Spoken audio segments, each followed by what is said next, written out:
श्री कृष्ण कहते हैं कि मनुष्य को वस्तुओं और व्यक्तियों के आधार पर संसार से आशा नहीं बांधनी चाहिए, क्योंकि जो आशा का दास है वह सारे संसार का दास है। आशा के साथ निराशा जुड़ी हुई है तथा मनुष्य आशा निराशा के झूले में झूलकर अस्थिर हो जाता है। आशा निराशा के झूले में झूलकर मनुष्य अस्थिर हो जाता है। यद्यपि आशा निराशा की अपेक्षा ज़्यादा अच्छी है, तथापि मनुष्य को भौतिक आशा और निराशा से ऊपर उठ जाना चाहिए तथा निराशा नहीं बल्कि निराशी अर्थात भौतिक आशा से शून्य नित्य आशावान हो जाना चाहिए। जो सत्य के आचरण पर दृढ़ है वह परमात्मा की आशा का पालन करता है तथा उसे कोई शक्ति पराजित नहीं कर सकती एवं ध्वस्त नहीं कर सकती तथा उसे भौतिक अर्थात इच्छाजन्य आशा और निराशा से ऊपर उठकर सदैव परमात्मा की सहायता के प्रति पूर्ण आशावान रहना चाहिए। आदमी को पूर्ण आशावान रहना चाहिए। जो मनुष्य ममता अथवा मेरा तेरा के संकीर्ण भौतिक संबंधों में बंधा हुआ है वो कामना से ग्रस्त है तथा कभी समस्त कर्मों का समर्पण नहीं कर सकता तथा मनुष्य को अपनी शांति के लिए निर्मम यानी मेरा तेरा की संकीर्णता से मुक्ति ये होना आवश्यक होता है। वास्तव में मनुष्य अहंकार एवं अभिमान को त्याग कर तथा उदार होकर ही निर्मल हो सकता है। मनुष्य अहंकार सबसे बड़ा चीज है। अहंकार को छोड़कर तथा उदार होकर ही निर्मल हो सकता है।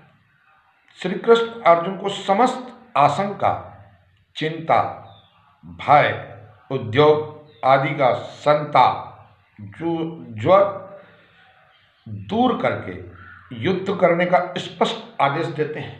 उन्होंने कि तेरा कर्म है युद्ध कर। अर्जुन एक आदर्श शिष्य है तथा उसने अपना दायित्व गुरु को सौंपकर उनसे स्पष्ट आदेश देने की प्रार्थना की।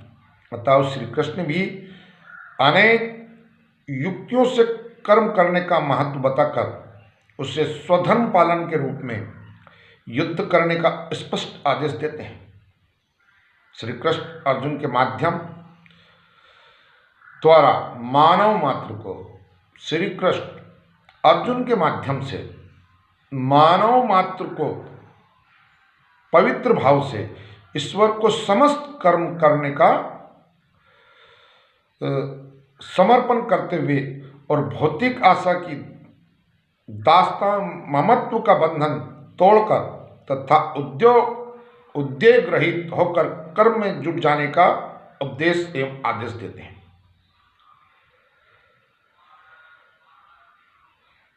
जो भी मनुष्य दोष दृष्टि से रहित सदैव होकर मेरे इस मत का सदा अनुसरण करते हैं वह भी सभी कर्मों से मुक्त हो जाते हैं। किंतु जो दोष दृष्टि से युक्त अज्ञानी मेरे इस मत का अनुसरण नहीं करते हैं तो उन सर्वोदित ज्ञान में विमूढ़ लोगों को नष्ट समझ, यानी जो लोग मेरी बात को नहीं समझ पाते हैं, जो मेरे कहने पे नहीं चलते हैं, वो विमूढ़ लोग यानी निर्जीव प्राणी की तरह हैं। श्री कृष्ण कर्म मार्ग की श्रेष्ठता पर बल देते हैं। श्री कृष्ण स्पष्ट कहते हैं कि निष्काम कर्मयोग का मार्ग मनुष्य के लिए सब प्रकार से कल्याणप्रद है। जो लोग आशाएं